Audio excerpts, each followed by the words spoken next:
Hello friends, welcome back to Get Ready with America. My name is SJ, and I don't know if you've noticed lately, but political news is fairly bleak for a while now. So I haven't really been that inspired by many current topics to make a video. Actually was going to make one about Andrew Cuomo in terms of campaign finance, but stopped myself before I got too deep in that one.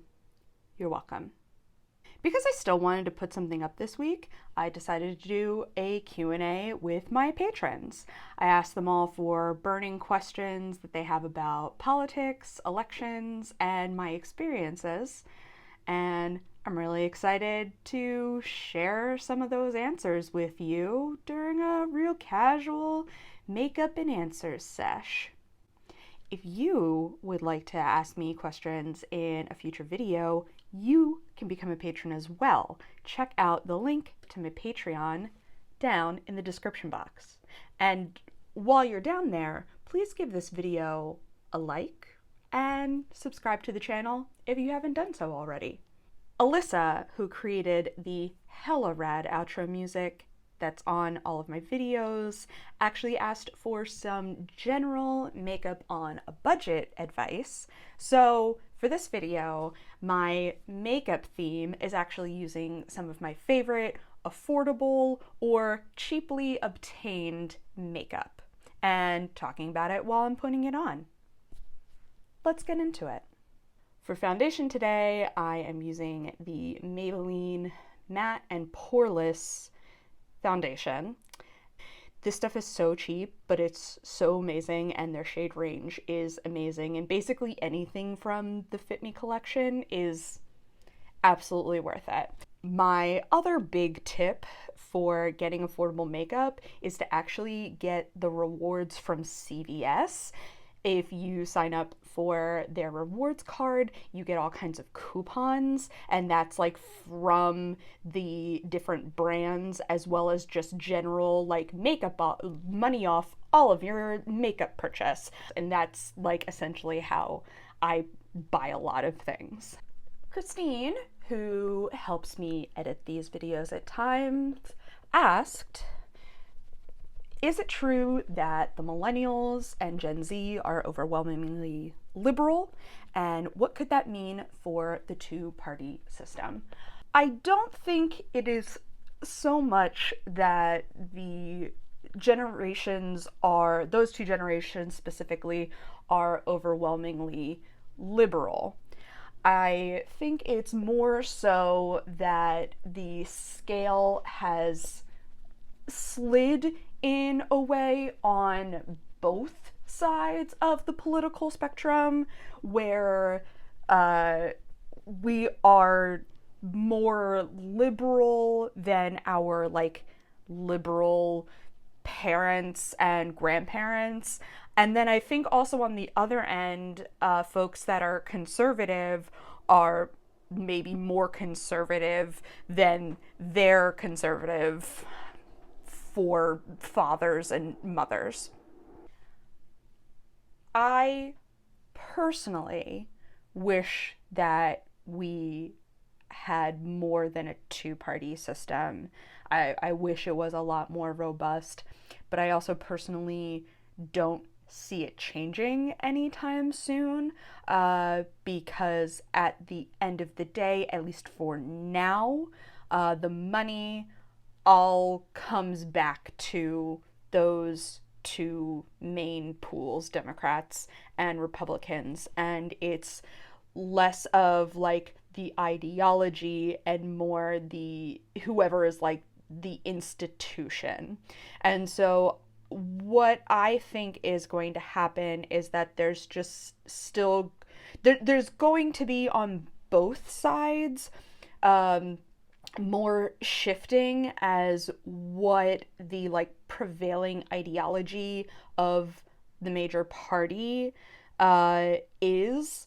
And so like younger Democrats are more liberal, so I think over time the Democratic Party is going to start shifting over, but I think all of the other parties and ideologies are just too small that they're not going to make the same kind of inroad.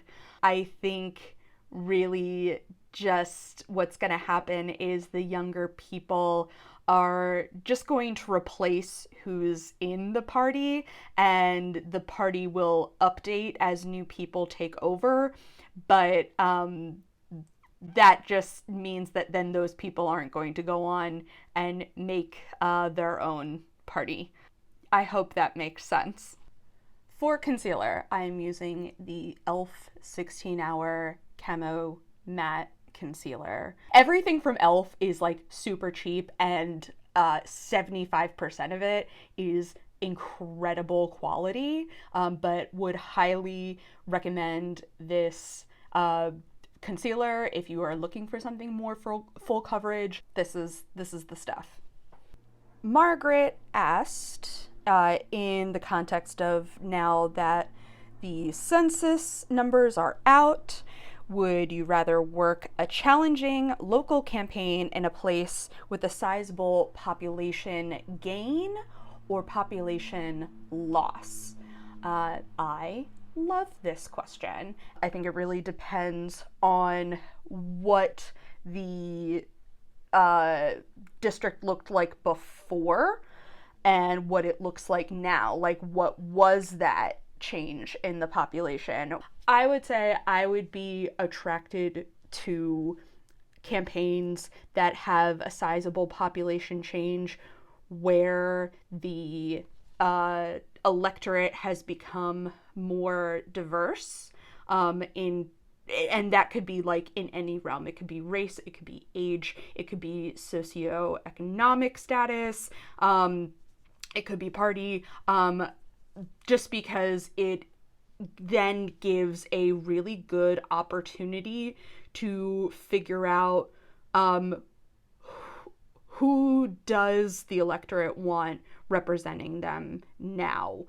It's like it's wide open for kind of anyone to jump in and see what works. If the population loss means that it is now a friendlier district to someone that it was like impossible to break through before. So like now, if it's now a younger district, so you can get someone younger in, if it's now a, blacker, browner district, so you can get someone from one of those communities, get them into office, I would say that like that would be interesting. So yeah, whichever way that the either gain or loss would make it interesting to get someone new in, that's what I would be attracted to. I like to go where it's challenging, but also like where there's a chance. For eyebrows, NYX brow products are amazing. I have like one of almost everything. They're very cheap, but again, CVS, there's always a coupon for like $3 off, $10 of NYX products. Plus you can get like when you spend $15, you get $5 in extra bucks. Today I'm gonna go with the NYX Tinted Brow Mascara in Blonde.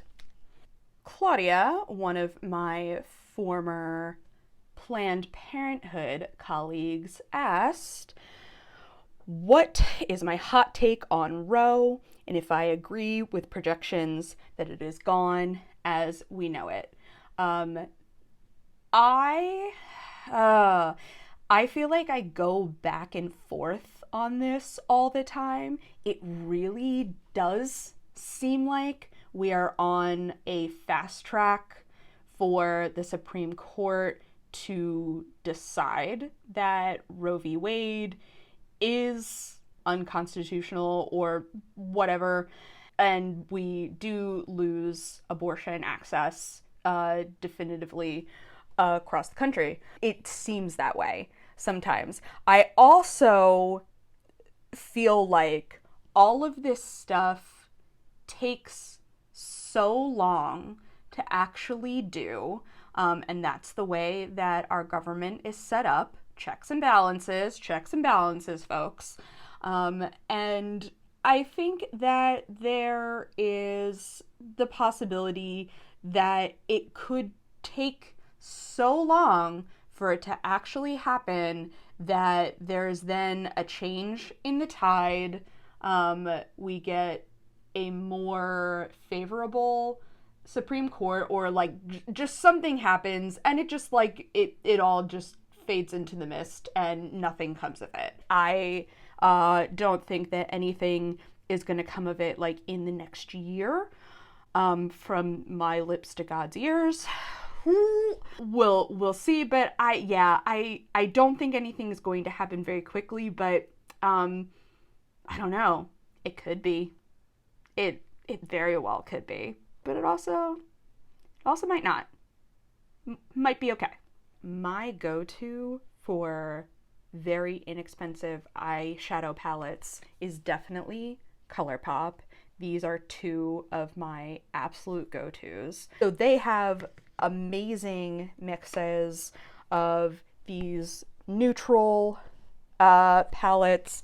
You can also get incredibly colorful ones, and they are such good quality. It is a US brand, and they create everything in-house. They're their own factory. However, I am not using something that is cheap whatsoever, and that's because I really had my heart on trying this. I'm actually going to be trying out the Prados Beauty palette. So Prados Beauty is an indigenous-owned beauty brand. They have all kinds of stuff, but just like, look at this. I've been wanting to try it, so that's what we're going to do today. And you know what? If you aren't going to save money, I say spend it in the good old US of A. Give it to our indigenous women who are starting their own brands and making it happen and mailing you your things through the USPS. So that's my splurge tip.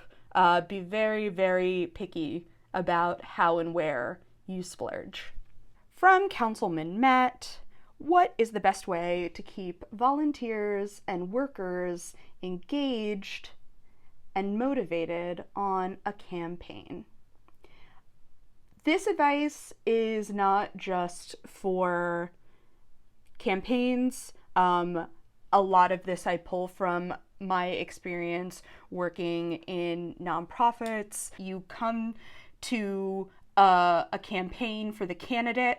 You come to an organization for the cause, and then you just wind up staying because you have a good time, you like who you're working with, you feel like your time is being used well. That's why it's like incredibly, incredibly important to keep like two things in mind when you are building up your volunteer efforts, and then this also is the same thing for workers. First off is being organized.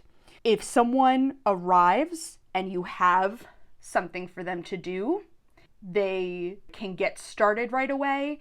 It's something that's engaging. It's something that is a good use of their time and is also useful for the entire cause. They are more likely to come back.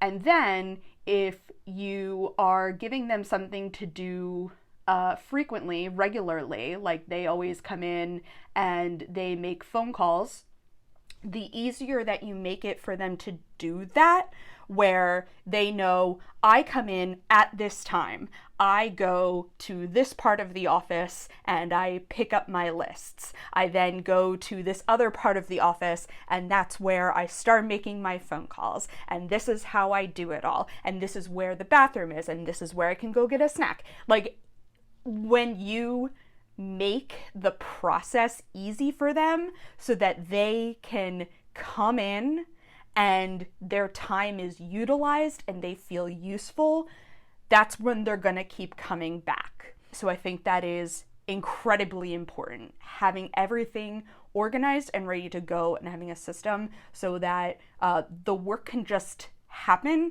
and people, like, they don't need your guidance. They can just show up and do it. The other part of it is creating a community. I also think back to when I worked on the Obama campaign. I don't know how many people know this, but I actually quit as a full-time employee to the campaign after a month and a half of having daily mental breakdowns on my way to and from work. I stayed on as a volunteer because I was incredibly invested in the team I was working with. I had just finished training a new fall fellowship team. I was really close with the staff I had been working with, and I really wanted to stay on and work with them. So I stayed as a volunteer, but that's really a true testament to the community that had been built. So I would say, A, get your shit together, and then B, make people want to stay. And that's not just food. The food is nice. It's not just like swag. It's not just like an opportunity to do special things. It was never about getting anything from it. It was purely about wanting to stay in this with people that I really liked. Joe wants to know, how screwed are Democrats with redistricting? Yeah, prob's pretty screwed, not gonna lie. The thing with redistricting is, since it's up to the states, and lots of states have Republican legislatures, they are going to pick a process that helps them get more seats, as one would. So yeah, doesn't look great for us. Not gonna lie. Is it gonna be like a bloodbath? I don't think so. I think we're kind of in a spot where the House is just gonna like teeter back and forth. And the same with the Senate. Like, I don't think there's going to be wild majorities in either for a very long time.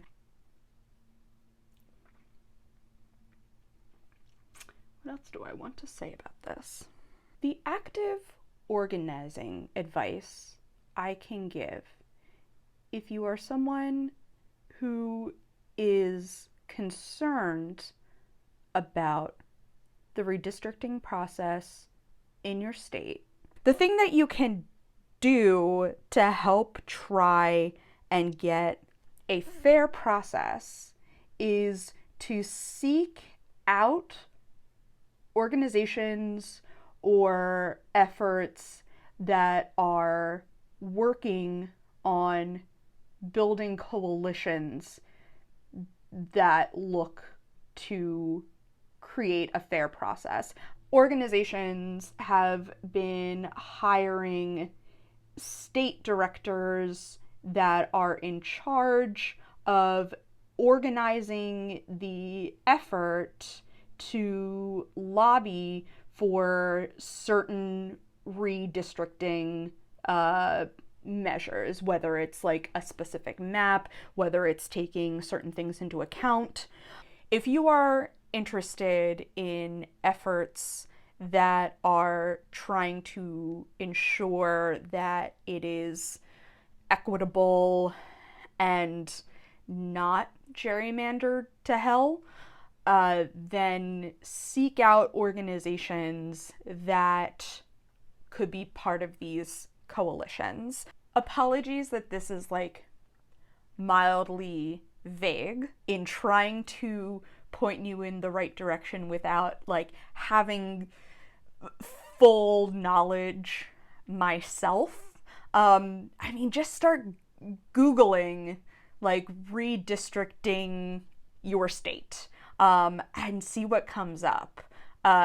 You'll probably find some large and small organizations that mention somewhere that like they're doing something, and that's how you can get involved and find out how you can be part of the effort that, helps make it more favorable in your area. For mascara, I live and die by Maybelline The Falsies Lash Lift. This is like under $10 at Target.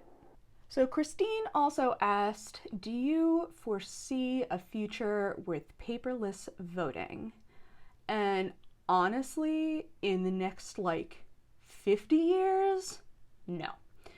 So for right now, the new push for vote by mail basically requires paper ballots. I don't foresee that going widely electronic anytime soon, especially since we're only just getting into the swing of registering to vote electronically entirely. A lot of it is a security thing and ensuring a proper vote thing. If we have a paper record of all of the votes, that is better. I don't know the right word, but like people would rather have the paper record of everything than stand the chance of losing information, it like not getting to the right place, it getting tampered with in transition. Not that like we have seen that really happening in places that do entirely paperless, but it's enough of a concern. If I see it in my lifetime, that'd be pretty cool, but I'm not holding out on it. Laura Mercier is not a cheap brand by any means. I think that this normally goes for like the 30s, but I got it at TJ Maxx or Marshall's, one of those, for like $10. So if you can find like a brand name anything at TJ Maxx and Marshall's, you should go for it. So both Julia and Rosemary asked how I got into politics and what keeps me inspired to stay in them. It's funny. I was not into politics growing up. At least I didn't know I was into politics growing up. I really was, though.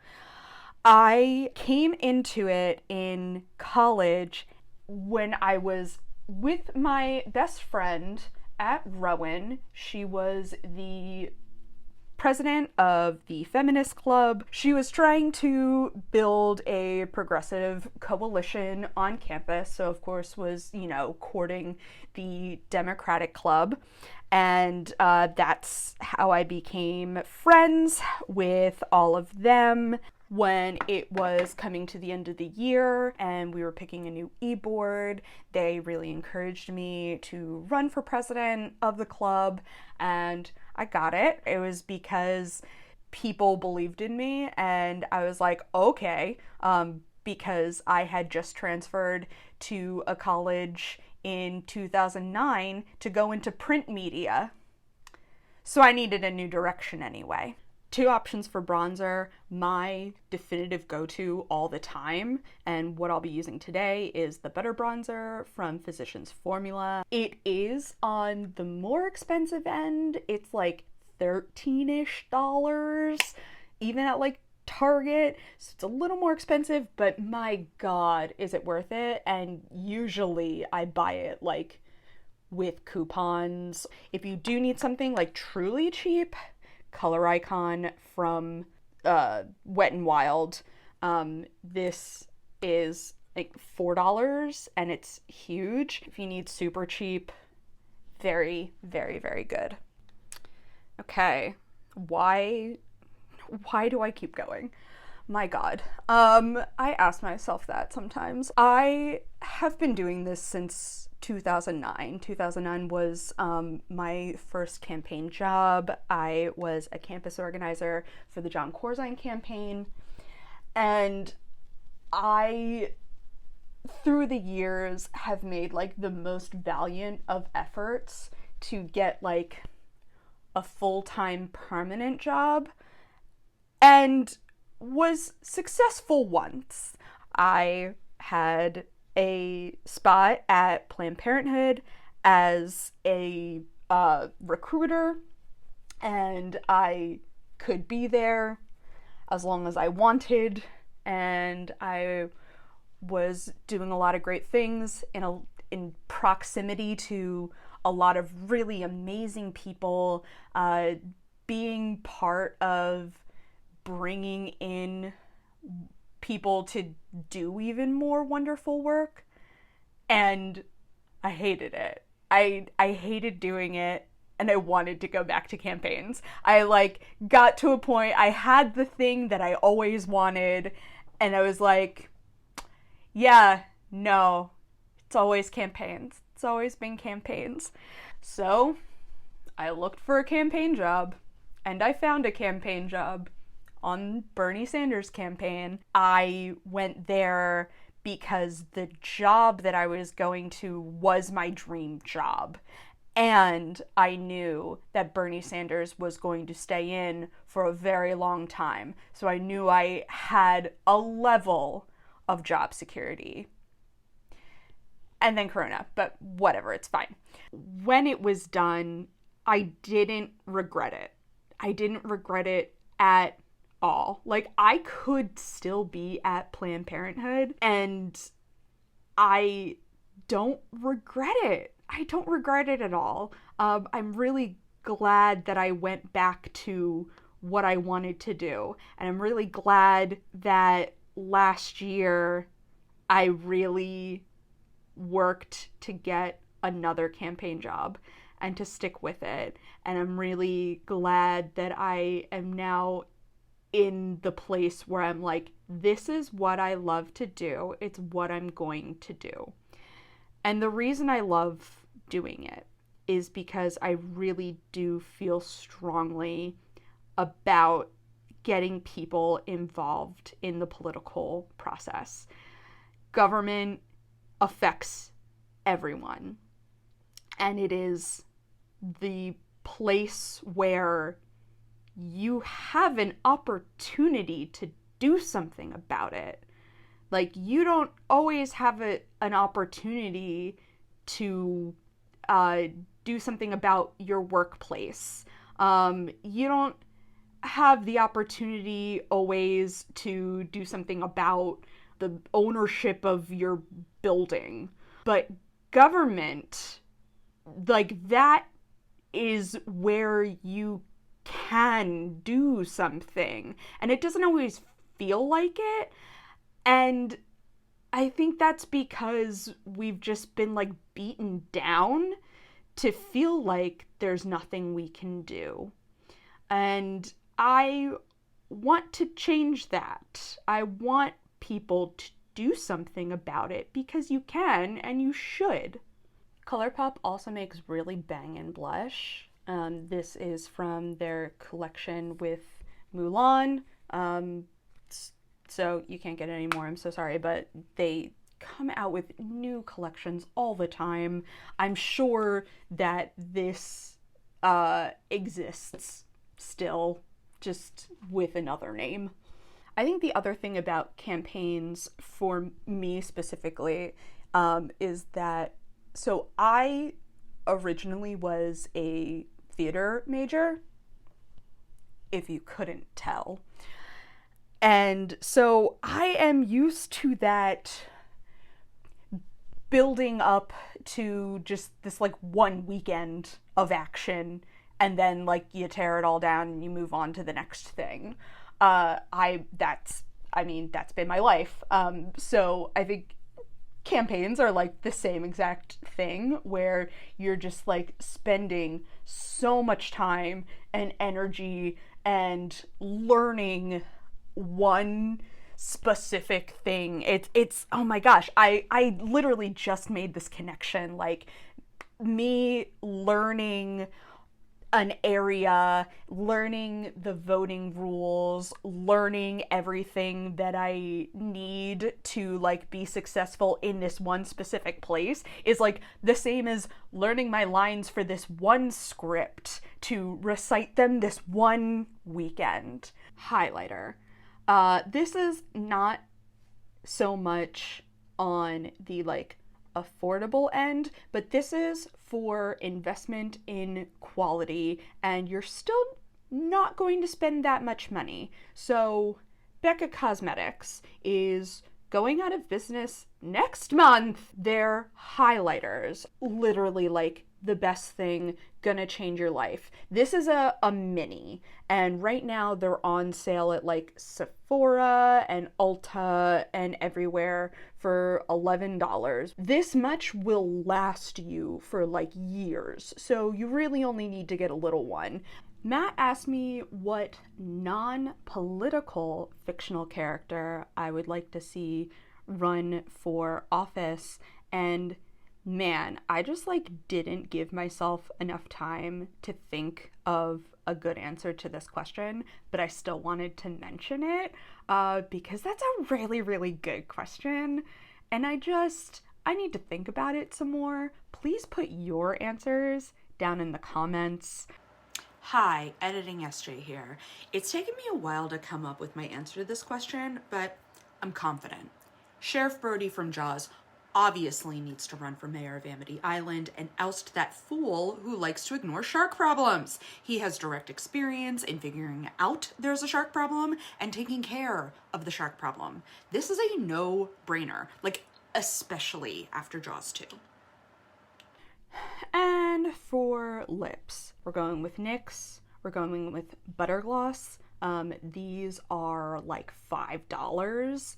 There's so many colors. My go-to is this praline, which is like brownish nude, but they have wild colors, they have more pinks, they get more brown. Like, man, these are just like the best. Finally, we have the setting spray, which going with e.l.f. I have the matte one. There's a regular one, there's a dewy one. It doesn't matter. They're all good. It's all great. e.l.f. setting spray. And the last question is from Claudia again, and she is just wondering what inspired Get Ready with America and what's my routine for filming a video. I don't really remember where the idea came from, but it came during the Bernie campaign, and I put it out there to my male colleagues, and they were like, that's actually a pretty good idea, I'd watch that. I didn't get to it last year, thanks to depression, but I still held on to it, and so the beginning of this year I was like, you know what, I'm gonna do that, because I just wanted a fun way to let people know about the intricacies of voting, since that is my weird passion, and also like felt like I needed an excuse for my weird makeup hoard. I don't know why I felt like I needed an excuse for it, but it's fine. Whatever. How I prep for a video. So there are a few things that I have to do. I don't know if you remember from my earlier videos, and maybe you're noticing from this video today, when I'm unscripted, it is kind of a mess. So I have to write a script. I also have to research a lot. Usually I find out what state is voting, and then I look up all of the elections and see what's actually interesting to talk about. Editing yesterday again. Wanted to clarify that I looked up when states had elections throughout the year at the beginning of the year before I made a single video and made a schedule for the year, which I've mostly stuck to. So when I go to research, I'm looking up the specific elections to see what's interesting. So yes, I write a script, and then to actually prep for filming, I pick out a makeup theme. Usually it has to do with the area that I'm talking about. From there, I will usually try to test out the makeup look before I go for it, especially if it's going to be some weird concept. I then pick out all the rest of the makeup to go around it and get myself set up for filming. I don't know if you've ever noticed, a lot of the times when I am filming, I will have parts of the script taped to the mirror. Otherwise, when I'm doing the intro and outro, I use a teleprompter app, so it's all right there. So the night before, I'll be printing out strips of the script so I can just pull it out and tape it as I'm going along. Afterward, I have to make sure that I put all of the makeup I used in my description box. So I usually have to make a new description box doc. I have a very extensive Google Docs file of all of the episodes. They all include the scripts, the description boxes. If there's a touch-up, there's the touch-up script, and then all of the pictures that I pull, I put those in there as well. I usually keep the makeup on my face for the rest of the day. There is one time, the first New York video with the Lizzo makeup, that is the only time that I washed that makeup off because I was not going to wear it. Otherwise, I do keep it on. And right now, what time is it? Oh, it's 4 o'clock in the afternoon and it's a Saturday and I'm not going anywhere. I'm just gonna keep this on. It's fine. I will send the videos to Christine if she's helping me out. Otherwise, I do my own edits, which is easier than it seems. It's fun when someone else does it because I like seeing her perspective of what edits she likes to see and what she finds entertaining. I also have to make the thumbnail, which that is the worst part of my life. That's a whole separate video file that I have to do and pull something. So that's terrible, but I do it. That's the one thing. As soon as I absolutely 100% can pay a person, I'm going to pay a person that can make my thumbnails. I hate it so much. I never feel good about it. Another reason that I like to script is because that makes easy closed captions. There's an option on YouTube for you to upload your own captions, and so I like to do that because I like to make sure that closed captioning is included in my videos. So it's just like way easier to do that. I would say I can make like a really good ship shape video if I work hard for like 4 days. It's like 2 days of research and writing, a day of actually like filming and the direct wrap up after that, and then like a day of editing and pulling it all together and getting like my posts together. Um, a definite labor of love. But I do enjoy doing this, and I'm really encouraged by all of my friends and family and colleagues that have said that they enjoy this. So thank you all so much. I really, really appreciate that. It's good to know it is actually doing something, and is at the very least entertaining people or giving them good makeup ideas.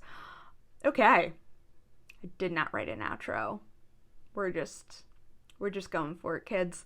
I hope you enjoyed this. I hope I answered some of your burning questions, perchance. If you'd like to support this here endeavor and help me get someone to do thumbnails, you can also become a patron. As I said, the link is down in the box. Your few dollars a month can really help me out in upping the production quality of this channel and what I'm doing here. Like the video, subscribe to my channel. That'd be super great. I'll be back when something is inspiring. I know that that sounds like lazy and a cop-out, but I'm actually going to include an article that I shared across my social media last week about how we do need to take breaks, because this stuff is hard and overbearing, and quite frankly, being too in tune with the news and what's going on with politics is very exhausting. We can't all know everything. That's impossible. And we can't keep up with everything. It's impossible. And so we do what we can. We do what we feel is within our capacity. And that's all right. I'm here to help you learn more when you don't have the capacity to look this all up and you need a fun outlet for learning. That's what I'm here to do. And together we can all know what we need to know and get where we need to get. 'Cause yeah. See, this is why I need to write things out